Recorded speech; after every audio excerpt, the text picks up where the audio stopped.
My husband made me play with him despite my pregnancy limitations. I wound up in the hospital, and I'm preparing to leave him behind in secret now. Hi to all of you. I've been together for 6 years and married for 4 years to my spouse. And this is our first major disagreement together. I have 24, am 33 weeks along with his M31 offspring at this time. My doctor diagnosed me with placenta previa at 20 weeks of pregnancy. For those who are unaware, this condition is essentially the result of my baby's placenta blocking the entrance in my cervix. They said that when my baby developed, it would probably move. But it never did. I have a C-section scheduled in 3 weeks. I was placed on very modest limits at 20 weeks. But at 30 weeks, I was placed on stricter guidelines, which included no jogging, no lifting or climbing, no standing for more than 3 hours at a time, and most importantly, no vaginal exams or intercourse. Since my doctor informed me that nothing should ever cause me to bleed as this could result in a preterm birth. I've been doing this for the past 3 weeks, and it's driving my spouse absolutely crazy. He bugs me for sex every single day. Each and every one person day. I remind him of the limitations and tell him I can't every single day. I'm so tired all the time and my tummy is so huge that I don't even want to have sex. Such responses don't really sit well with him. At last he approached me and began to ramble on about how, sometimes, doctors exaggerate cases in order to further their careers and make more money. They advocate for C-sections, he said. I thought, okay, whatever. But since I am aware that I have this condition, I will obviously abide by the rules we had sex, because he didn't accept the response. I was bleeding profusely for a few hours after, and I was terrified. In the restroom, I was sobbing as I tried to think of what to do. When I finally called my doctor, she advised me to make an appointment straight away. I sobbed the entire way in the car, picturing that, at just 33 weeks old, I would be undergoing a C-section in an hour. We soon determined that I was only bleeding, and as long as it stops, everything will be okay. I am not in preterm labor. I'm all right, and it did. However, my spouse was asked to leave by my doctor while I was there, and she began questioning me. I was asked if I had done anything wrong by her. She said, this may be accusatory, but it's better to know if it was random or caused by something I admitted to her having sex. She simply went over everything once more before arm-loading me with knowledge about domestic abuse. She genuinely put them in my handbag for me. I felt really ashamed. I sobbed and yelled at my husband as soon as we got into the car, asking him not to ever treat me that way again, and that my doctor is the one who knows what's best for me and the unborn child. He said he was sorry, and I could tell he meant it. He's been groveling for days, and I've been harboring a grudge for days as well. He inquired as to how long I would hold him accountable. At least until the kid is delivered, I informed him. AITA in charge of that? Remarks. Oop explains how their ages differed when they first met. When we started dating, I had already graduated from high school. By the time we met, I had graduated from college at the age of 17. Although my family is a few states away, we still get to see them frequently. Examine those flyers. She gave them to me, and I skimmed them, but they have since been thrown out. Commenter magic fairies don't toss stuff out. They are discarded by someone. Who kicked them out? You. Or are you an abuser who doesn't want you to read the leaflet's crucial information? Oop. I arranged them among several other documents that we had lying around. He probably just combed through them and deleted the unnecessary ones. He didn't do it intentionally, in my opinion. When users disconnect from resource links, Oop reacts. Yes, they are all there in the comments, and I am examining them. I looked through our recycling bin to find the ones my doctor gave me, but they are missing. Commenter, NTA, can someone with this lack of critical thinking abilities hold down a job? Oop. His ability to think critically is usually not lacking. Actually, he works as a police detective. First update, I didn't plan to post one at first since I was going into too much information about my life and I didn't want people I actually knew to see it, but I will now. To be honest, I have no idea why. I suppose I just received some excellent feedback. About 7 hours ago, I posted this, and I'm amazed at how many people have replied. I'm not sure I could ever express my gratitude to kind strangers on the internet sufficiently. My first intention was to inform my brother, my SIL, and my doctor, but I wasn't excited to talk to him about the specifics. My doctor's weekly visit was scheduled for tomorrow. I was aware that some people had stated I could just walk in, but I didn't want to do that and then have to justify it to my husband. I'm afraid because the remarks made me realize how serious the situation is. After my SIL got off work, I called her, and we ended up talking for a very long time. My brother and SIL, in particular, have never truly liked my husband, as I indicated in the comments. We spoke for a while, and she was really friendly and encouraging. Now that I know it was rape and not just sex, I suppose I can admit it. That was all we talked about for the longest time. and she swiftly resolved the entire confusing issue. My silt was furious when I told her all the things my mom had covered up because she liked my husband. I never told her because, well, I guess I kind of assumed she always would be. In the end, she advised me to speak with my doctor, and she promised to speak with my brother so that we could determine the situation. She promised to arrive on the earliest flight, but my brother is unable to come quite yet, as they do have their own children. It being said, I was happy with it, and tomorrow is my doctor's appointment. My spouse noticed how angry I was when he kind of arrived home early. I didn't have time to get myself together before he got home. Even if that was my true plan, I was going to keep it to myself. But even though he was acting so kindly, I know, it's hard to believe. But it's true, he seemed particularly concerned about me today. I realize it was foolish of me to explain, but I did. I'm not sure why. I think I'm just used to telling him about my troubles. I'm aware that it was a mistake. I'm making a lot of effort to stop being so foolish, but it's difficult to stop seeing him as my kind, caring spouse and start seeing him as my abusive partner. I informed him about that.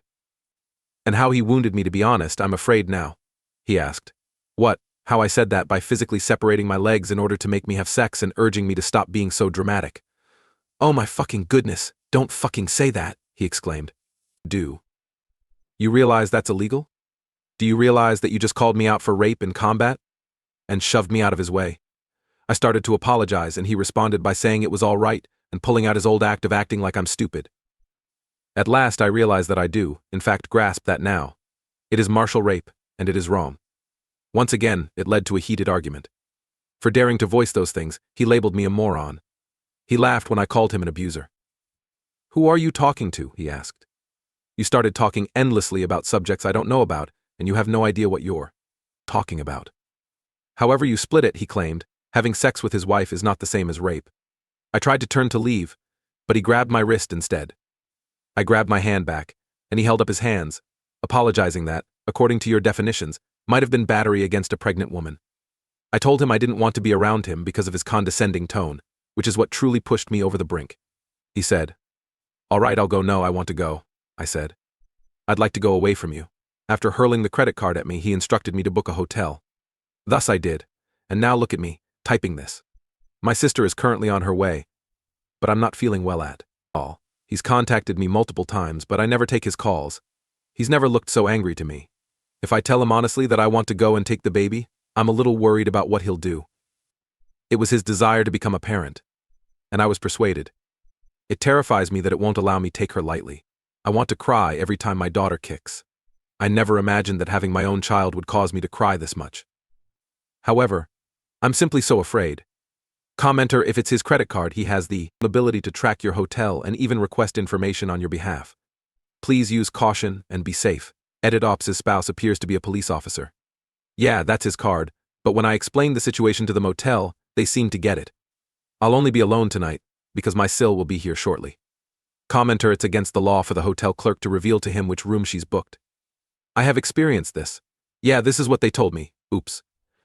The manager assured me not to worry when we spoke. He's not allowed by law to disclose to anyone my room or where I'm staying. My spouse wouldn't have been able to use his shield legally even if he had tried, as long as they had the required paperwork. Commenter, are you able to move out and live with your sister and brother? Will the infant be at a nearby hospital? You can be sure that after the baby is born, he will complicate your life and refuse to let you leave the state. Before giving birth, you need to get to a place where you have safety and a support system. Yeah, that's my strategy. For the first time ever, I've had Braxton Hicks and bleeding all night. I would actually die if I were to come here by myself or experience premature labor. I'm terrified, but I'm trying really hard not to talk to my hubby. The husband discovered the post after it went viral and ranked one. I appreciate you bringing this to my attention. I was unaware. I don't believe either of them has a chance of finding it, but even if they did, I don't believe I mentioned anything very particular. Remark about her. It must be horrifying to consider that when you try to defend yourself, someone you love and believe to be your true friend pulls off his mask and reveals his true nature. Ooh, that's scary. It's so bizarre that the instant I spoke a word he didn't like, he was meaner and worse than I've ever seen him. Comment her, she should go to a lawyer. A lawyer will have a far better understanding of how to report it in such a way that it can't be rug swept. Oop, I am already doing this. I want to have my baby in my home state, but I am not sure how it works, and I am frightened to do anything wrong and give my husband leverage to remove her. I am genuinely trying my best. I'm terrified and anxious since I have fewer than 3 weeks to get anywhere. I also know that he will never let me undergo a C-section or give birth on my own. He'll be present. I'm at a loss for how to handle that. Update 2. This one is brief. And I honestly don't know what to say about the amount of support I had from those who asked me to confirm that I am okay less than 3. I sincerely appreciate it. When I gave my report on August 7th, I made mention of meeting Braxton Hicks for the first time. I was told I should see the hospital. At first I had no intention of doing so, but I'm glad I did because by the time I entered, I was bleeding so much that it was running down my legs. I experienced a placental abruption, it turns out. 7. August at 10:37 p.m. An emergency C-section was used to deliver my daughter. Even though she is only a little older than when I write this, I already have to deal with an attorney in all of this. When she was born, she was only 33 weeks and 5 days gestation. They tell me that even though she is small, she is still doing rather well. I'm still in the hospital, and she's currently in the NICU. Even though everything is frightening and difficult, seeing my kid helps. I have received a lot of care. I'm okay, I'll be okay, and she'll be okay too. The doctor assured me that, if all goes well, I would be able to take my kid home in a few weeks less than 3 years, and the staff here are incredible. My SIL arrived soon after my baby was delivered, and she has been a huge support system for me all day. I followed the attorney's advice and gave my husband access to my baby when she was in the NICU. I don't worry about him abusing our daughter in the hospital or anything like. His family and coworkers have sent me a lot of encouraging messages, so I'm sure he's telling me that everything is all right and that we're together. He's also attempting to act that way. He has seen our daughter multiple times today, and although I am genuinely unsure, I believe he was in the hospital with me when I had the C-section. This morning, while the nurses assisted me in taking my first walk following the C-section, he approached my room. I let him in because I was just not that emotional. After all of this, I have to be honest and say that trying to dislike him wasn't easy. I still wept to him and allowed him to console me. But when he held my face to force me to kiss him at the end and stated, "You wouldn't have had to do this alone if you weren't acting that way," it made me realize exactly why I am doing this. Thus, to be honest, I have no idea what I'm going to do.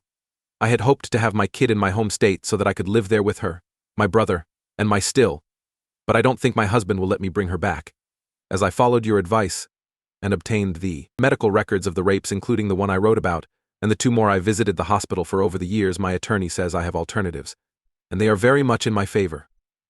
As well as in a letter to my doctor stating that, probably just in this particular location where we currently reside, trauma and stress were the likely causes of my placental abruption.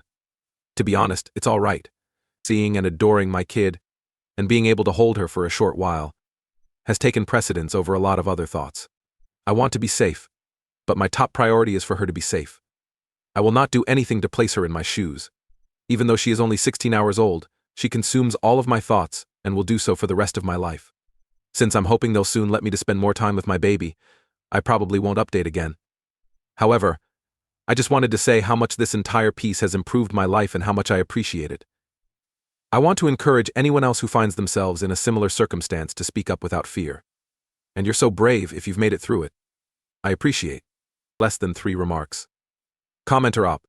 Because your infant is in the NICU, ask your nurse to put you in touch with a social worker for assistance. Inform the social worker about everything based on your state. They can be a great resource and can connect you with new mother-friendly shelters. Not every domestic violence shelter is suitable for a newborn, particularly a baby NICU delivered at an abruption. We already have an entire plan for when she leaves the NICU, so I'm smiling. In addition, I realized that many were really concerned about my finances and other matters, but I will be all right. I was merely on leave because of the baby, but I do actually still have a job, a steady career, and a sizable savings. He could never take that away from me, or her. What is the duration of your SIL's stay with you, please? Yes, she also has kids back home, so we're not entirely sure right now.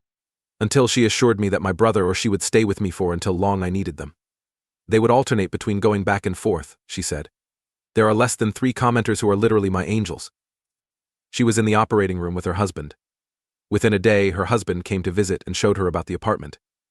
She doesn't say anything to disabuse her husband of the belief that they are still together because of communications from his friends and family. In her hospital room, he kissed her against her will. There was no mention of being discharged from the hospital for carrying on the sexual assault that had initially brought her there. She hasn't said where she plans to go once the hospital has closed. In addition, I had planned to visit another state, but I'm not sure now. She doesn't have a well-thought-out strategy for breaking Frauenhoop. Before I could say don't, the hospital called, but since I literally had liters of blood at my feet, I wasn't very concerned about it at the time. Commenter, tell me why he touched your abdomen. Did he intentionally damage the incision? He yanked back his hand and apologized profusely, saying that he was used to touching my stomach because he had done so often when I was pregnant. Oops. It appeared sincere, but then, so did all the other apologies. It was definitely intentional. I had earlier placed my hand there to take a seat. Commenter, keep in mind that the only reason you're in this situation at all is that he raped you, knowing full well that it would harm you and your unborn child, because his only concern was getting his dick wet. Now, you're facing an emergency C-section and watching your child struggle to survive in the NICU. He is indifferent to you or your child. You are his property, to be used whatever he pleases. Keep this man far away from you at all. Oops, I understand. That's what I think of every time I see her or think about her. They rushed her away quickly, not letting me see her during the C-section. All I could imagine was that she was dead or dying, and that it was all his fault. I promise that I won't be returning. Comment, I'm happy to hear that you're okay, and it seems like more is coming out. When you brought up the other rapes or other incidents, I was taken aback. In your post, it appeared as though this was a singular, isolated incident. It pleases me that you are leaving. That is further confirmed by the mention of it. Yes, there were numerous additional occasions. I visited the hospital for 3 of them, including the one I wrote about. All I felt was fear, confusion, and ignorance. I previously told the lawyer about this post. Everything will be fine, she said, as long as I don't disclose my name, his name, her name, the name of the kid, the firm, or any advice that can't be found online. One more thing from Oop, no, I understand completely. Believe me, the first time he hurt me when I was 19, I should have fled. However, I didn't. However, I am now because it's actually not just me, it's also her.